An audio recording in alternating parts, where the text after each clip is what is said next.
big are we? Any idea? Ever anyone was curious enough to know how many engineers are being generated?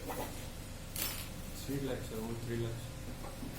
1.5 lakhs, 15 lakhs, 1.5 million, close to 1.35 to 1.5 million. Earlier it was 1.5 million, now it has come down to 1.32 million last year, which is equal to the population of Switzerland. Every year we are producing engineers equal to the population of Switzerland, but India ranks 142 in innovation index, and Switzerland is number 1. So this is just to tell you how big are we and where are we in terms of innovation in engineering, in other science and technology. And do we have jobs for that? We say that jobs are, we might have heard in the recent news that there is a job reduction, job cuts, all this. Is it really true? Do you believe this? What's your opinion? Is it really true? Jobs are less, we are becoming not employed, so we are not getting jobs. Is it true?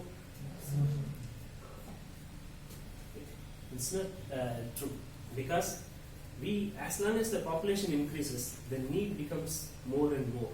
Do we have roads for all of us? Do we have enough buildings, infrastructures? Do we have enough bridges? Do we have enough hospitals? We don't have for this much population. If you see the living condition ratio, standard of living ratio in many countries, we are lacking far behind.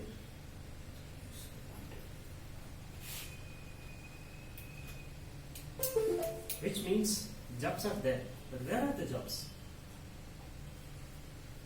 It is there. Where are the jobs? We are not getting any feedback from you. Where do you think are the jobs now? Used to point Forward? forward. There is a disconnect between demand and supply. That's the problem here. Industry is expecting something, and then what the education institutes are producing is little different. Why don't we get jobs? Because of this reason only we don't get the jobs. Industry expectations are not met because we have been in the old style of education, still not updated to the degree what is required. When I say we are not supplying the demand, it also means unemployability. Unemployment is different and unemployability is different. Unemployability is more concerning and more serious than unemployment. Unemployment can be addressed any time. If government thinks tomorrow they can open big projects, they can address it. Unemployability is something what we need to do it. I think that is where Mr. Ratma plays a critical role, where I want to give my bit of contribution in making you all employable. And today's education institutions are producing only engineering graduates. They are not producing engineers. You may be surprised at present. The university has tested you 50 papers, 50 plus or minus papers you've done, and then projects you've done by hours, and they have given you a paper called graduation, but still I'm telling you are not engineers and engineering graduates only. And I have a 3 minutes test, or rather 2 minutes test, to see whether we are all engineers or engineering graduates. Can we take the test? Yes. If the board is there, it will be more. Any flip chart board? Is there? When I say,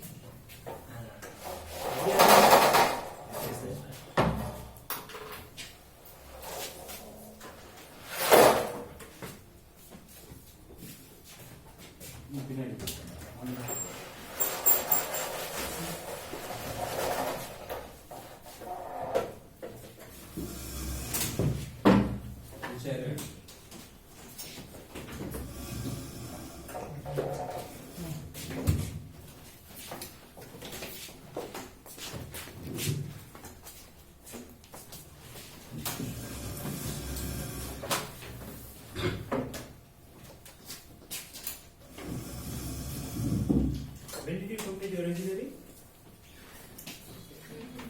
May this year. I don't know. Dust you are. Can I rub it up? Yeah. Yeah.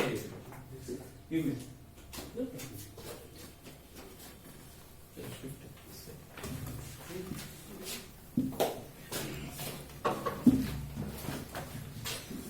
This is a gap. This is 1 5, 1 5, 1 5, 1 5. This is called a pipe group. You might have seen in some of the drawings you have studied. And each pipe is a driven characteristic pipes. I hope you have studied the types of pipes in foundation engineering. Was there a paper called soil mechanics and foundation engineering? Am I right? Am I right? I hope you had studied. And then if one pile takes 1 hour to drill and pour concrete, cast into pipes, how much time will it take for 5 piles? 5 hours? 1 hour. No, 1 hour it takes for 1 pile. And how much time it will take for 5 piles? 1 hour. How? 1 pile takes 5 hours and 5 pile will take?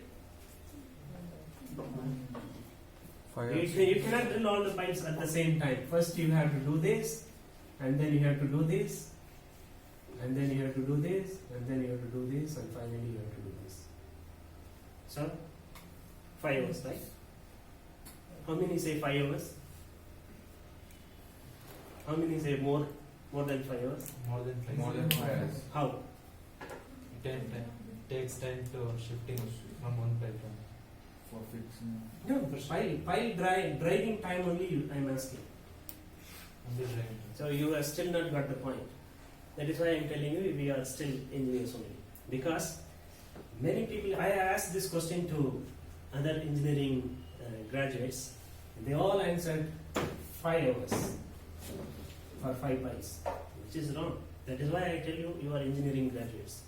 Because if this is the pile driven, you know what is soil mechanics and foundation engineering, how a soil behaves when an auger is put into a soil.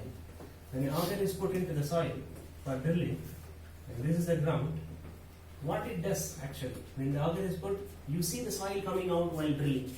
It is not just like that coming out. It is just first compressing the soil, and each soil particle is moving like this and allowing the auger to penetrate the soil. This is what is happening. Okay, this is what you might have studied also. This is what is happening. And once you drill the pipe, fill it with concrete, and you drill another pipe, fill it with concrete. The soils are all compacted, well compacted. The one you do it, and all the soil will compact. And you do this pipe, all the soil will compact. And you do this pipe, all the soil will compact. And the more and more pile you dry and fill it with concrete, and there will not be further space for the soil to move, adjust itself, and then make way for the drilling auger. So as a result, what happens? The drilling time, if this pipe takes 1 hour, this pipe will take, this diagonal pipe will take almost 1 hour.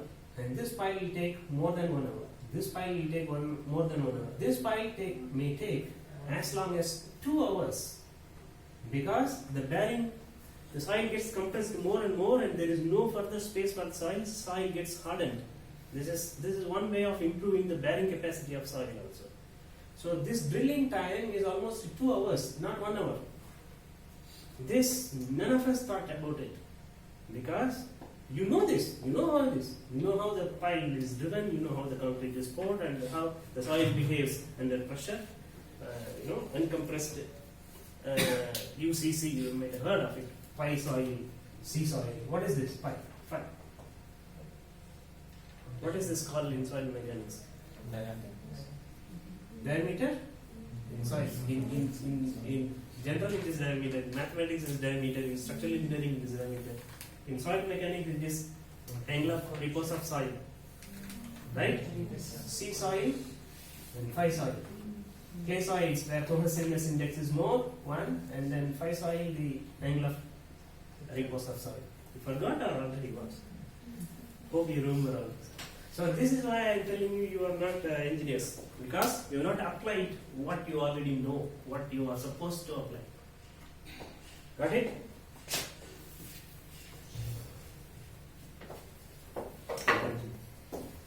I say and prove that you are not necessarily engineering graduates, I look back at myself. When I graduated at an era that there was no Google at the time, okay, how I was. I was like you, like this. I remember, I was always almost like this. Because I completed my diploma also before entering into engineering. My fundamentals were very strong. But when I came out of graduation, I was almost like you people. But how we grew up like this, and there are few reasons for it. When I graduated, the expectation from job is not like this today's environment. And there were people who had patience and passion to develop the young engineers in the industry. So they taught us, they developed us, and there was time also for that. So now in today's business environment, you are required to fly on day one. When you are a quantity surveyor, on day one you have to calculate, they'll throw some job at you, and there is no space for the learning curve to take place in the industry. And that is where institutes like Prayojana is playing a crucial role in making you employable from laboratory to the lab. Okay. Any questions? Any doubt? Or any disagreement with this? No.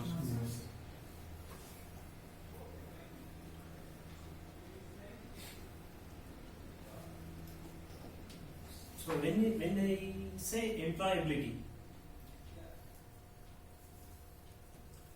you have heard of a term called the employability index? No? How people measure employability index? What people are looking at how many of you have already attended interviews? What was the first question they asked? You tell me what was the first question they asked? Whether I'm a fresher or experienced. First question is introduction.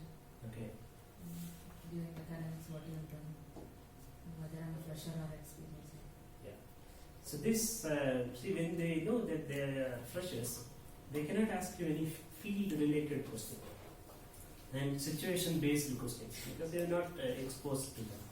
They will ask for fundamentals only. And this is where another thing lacking. The fundamentals are still lacking in today's engineers. The core subject skill is still lacking. This is what I found. Whenever I went for an interview, to attend interview over a period of like 5 years, I have attended numerous interviews. By the way I performed and fared in the interview, I became notorious with HR department. And thereafter, if they taught any engineering interview for any engineering staff, they had the mind to put me in the interview panel and sit there for interview. I conducted interviews. So when I conduct interview, I look for the skills required for an individual from a interview candidate. And I found 100% of times I found that the candidate did not possess the skill what I required. So what should I do? What should I do, you think? So reject all the candidates?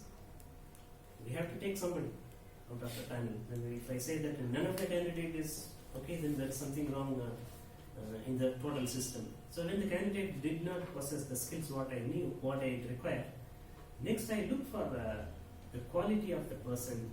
If the person is exhibiting any willingness to learn, and if he is exhibiting a quality to learn with little training, I take that candidate. So this is how the industry is. So that is why they ask you what is your strength and what is your core strengths. Sometimes I tell the candidates, you choose the subject which you are strong, then I will ask questions in that. There also they miserably failed. This is the scenario. So first we have to know what we have come for, and if you go for a quantity survey interview and you look back yourself whether you possess the enough basic skills, you may not be solving a quantity surveying problem there or any physical scenario there. You may not be able to answer for that question. But what basic things, so what are two methods? Central line method is there, then the unit one method is there. What are the methods of calculating the quantity? So basics of measurement. which items are measured in which units. At least we should be knowing all these things. Okay.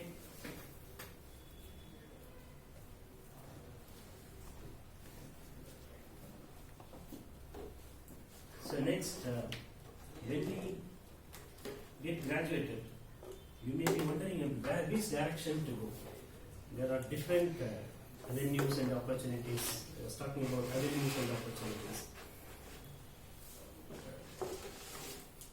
There are different categories of avenues out there.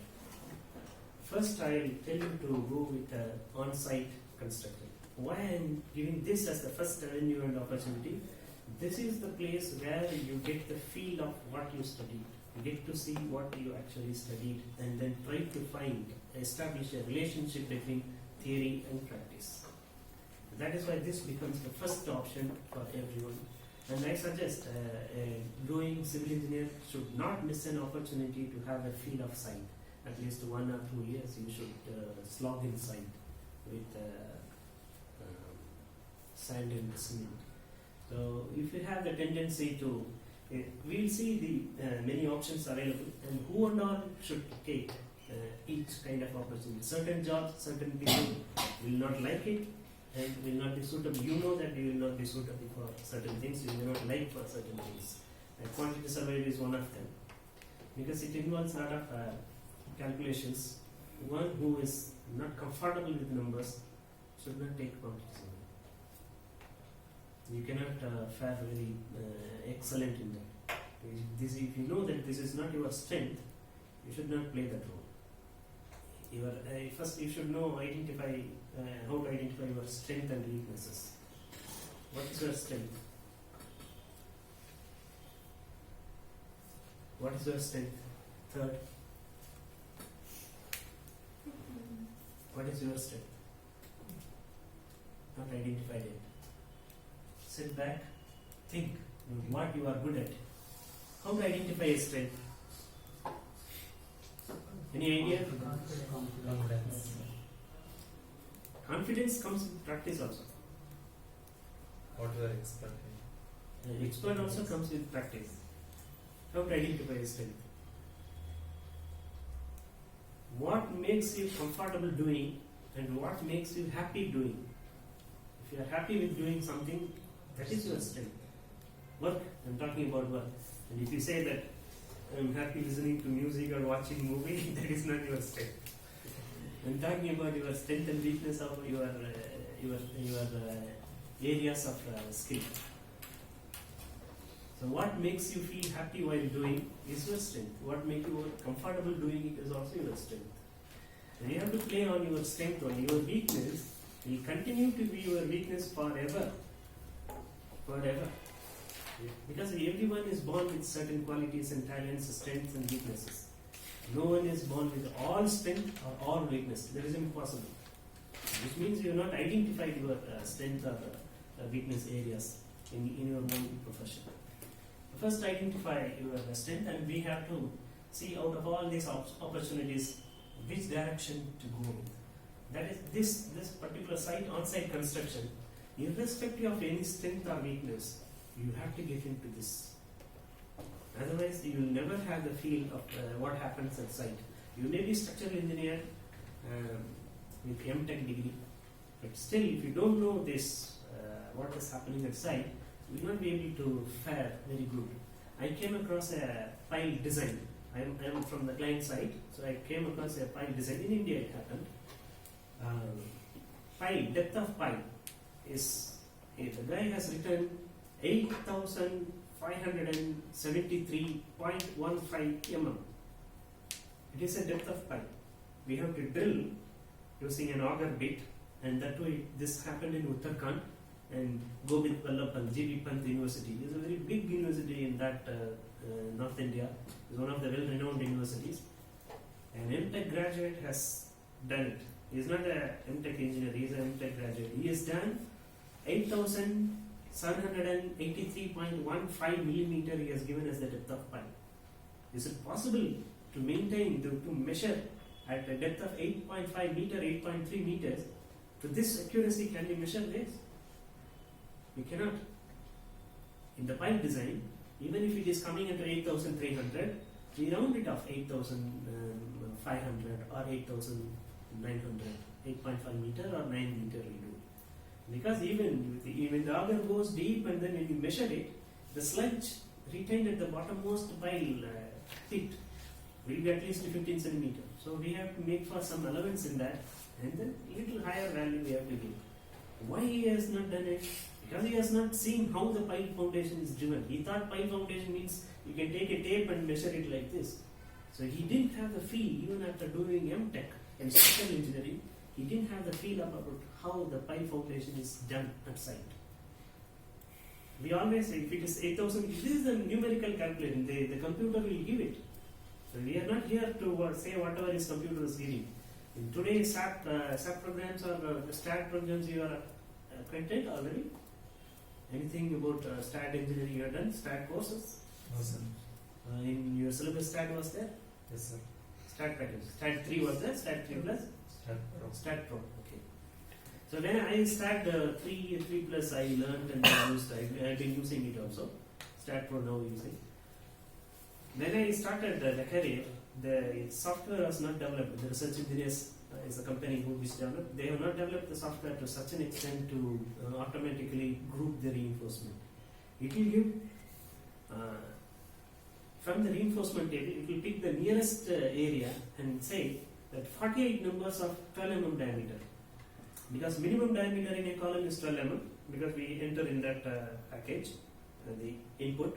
So it takes 12 mm and it takes the minimum area closest to the what is required as per the STAT calculation and throws the answer 60 numbers of 12 mm wire rods in a single column. Is it possible? So we have to think whether it is practically possible to accommodate that many number of rods within that column size or something like that. At least nowadays the package is improved version. Anyhow, whenever the computer is throwing some number, you cannot blindly believe it. You have to apply your common sense and your field knowledge to establish a relationship, and you have to tweak the design to suit the site conditions. So this is how, this is an example I came across. And that is one reason why, irrespective of your strength and weakness, everyone should go through at least 1 or 2 years of site experience before you switch to your other areas of your strength. Next is quantity surveying. As I explained to you a little bit earlier, one who is very good in numbers can opt this, and you should have a little amount of patience also, because this is a very disputable profession. Every now and then, if you are on the client side, you will cut the cost, you are the one to decide the profit and influence, not to decide, you will influence the profit and loss of the company. The QS is one profession which directly influences the profit or loss of a company. The financial cash flow of the company is greatly influenced by the quantity survey. You miss out something, then the company loses it. And if you overclaim something, the client loses something. So that way, one who is very good in numbers, very good liking for the numbers, very comfortable with the numbers, remembrance of a little bit memory, all these are required for this kind of profession. One with this kind of strength can go with this kind of profession. Earlier I had come across one quantity surveyor. He is from the client side, my team member. On the cutoff date of the measurement cutoff date, there is a measurement cutoff date. Have you come across anyone undergoing quantity surveying training here? Nobody? None of you are comfortable with the numbers? We are going through. Huh? They have taken up the basics, sir. Okay. Already So- they have given up with the basic classes. So they have done the small projects also, which Okay. are the live projects which we are working in engineering services. The same projects we have given them to practice. Okay. So in industry there is a practice called measurement cutoff date. That is defined in the contract or in the kickoff meeting, project kickoff meeting, we decide the measurement cutoff date. Which means bill submission date and measurement cutoff date will be few days difference. Measurement cutoff will be few days before the bill submission date, because it allows time for the contractor to prepare and consolidate the bill, attach the supporting documents and submit to the owner. On the measurement cutoff date, the quantity surveyor used to go to the site one round and comes to the office and updates all the quantities on all his calculation sheet and drawings. Everything is updated. He takes 1 or 2 days and silently sitting and reading newspaper until the bill comes. When the bill comes, he used to ask the contractor, he used to see the bill, the first page of the bill that will contain the bill amount. He'll ask what is the amount of the value of the bill. He will say 1x number. He will immediately say, no, this is wrong, go and correct the bill will come. Because this person has that much liking for and love for the numbers, he comes back and on the measurement cutoff date, he prepares the bill, precise bill, and what is payable to the contractor along this bill. He prepares on behalf of the contractor, he prepares and everything is ready for him. You cannot challenge. I was never able to, I worked with him in 3 years in that project, I was never able to challenge his number. That kind of quantity surveys are there, I have seen at least. So bill amount will never change, and he will not cheat the contractor also for any amount. Whatever he is eligible, he used to give. Nobody can challenge. Contractor also cannot challenge. From client side also, nobody can challenge why you have paid this much and all. So the number sense is like this. So this is the ultimatum I can say. But if you have love for the numbers, you can go for this profession. QA, QC and audit. Why I put QA, QC as an audit different from site construction? Yes, it is different from site construction. In Indian parlance, the QS and the site engineer are the same.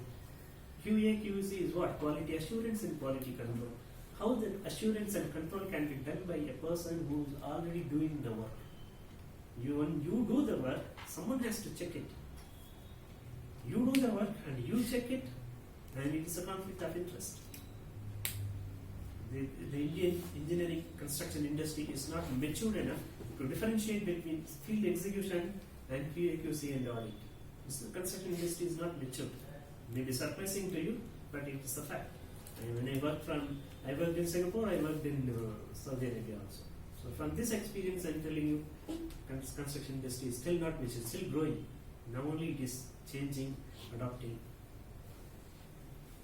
This QA/QC is one wonderful field. For this also, you should have undergone at least 1 or 2 years in on-site construction. Only then you can move to the QA/QC and auditing.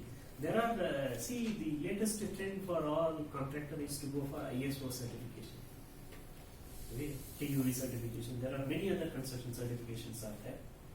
And you heard about Quality Council of India? Any word? Quality Council of India? No, sir. No. Heard about CQRA, Construction Quality Rating Agency? CQRA? It is an venue. There is an association in India. They rate construction quality of any project. And if any project comes with the CQRA rating, you can rely on the quality. None of our flat promoters, developers have the guts to go with this kind of auditing. You might have heard, you may come across a company called the Civil Aid. Now they have become one of the auditing agencies. From the recent 4 or 5 years, they already became one of the TUV's auditing agency. So this is an excellent field where QA/QC certification. There are a lot of certifications. Construction quality certifications are there, ISO certifications are there, TUV certifications are there. So for everything you should, again I'm repeating many times, I am going to repeat also, this on-site construction is essential to get a feel of what to control, what to assure, how to assure. And there are a lot of certifications available in that. You can go quality director, and companies like Shapoorji, L&T have a different vertical for quality and safety. These two departments directly reporting to managing director. This is a trend in recent, and this is one of the key selling point of any company. If they have a quality certification, this is very good. They can gain more business opportunity. This is one of the avenues you can think about it. And structural engineering. This is the acid test for all of you. Am I right? Structural engineering. Who has taken structural engineering as a elective? Nobody? So it is really an acid test. This is another area You have to mathematically strong to go into this, and preferably if you have some inclination to go to PE examination. I have passed PE examination myself. PE examination, then passing PE examination is passing B one more time. So this is another area. It's a very promising area. Even in you go to metro cities, 100 architects are there, and then only 3 structural engineers are there. As many architects, as many structural engineers are not there. You know the reason, because the field is very tough. It is a very what to say, it is a very risk-taking field. You are deciding the life of the structure. You are deciding the stability of the structure.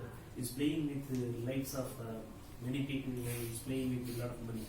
So no one wants to take the risk. Even after ME structural engineering, very less number of people are only doing it. Even when they do it, when they come to the field, they will switch to project management or some other things, so to avoid taking risk. In countries like Saudi Arabia and even in America, the structural consultants, structural engineers, have to pay the insurance premium. It's called the professional indemnity bond. There is a professional indemnity insurance you have to take for every project.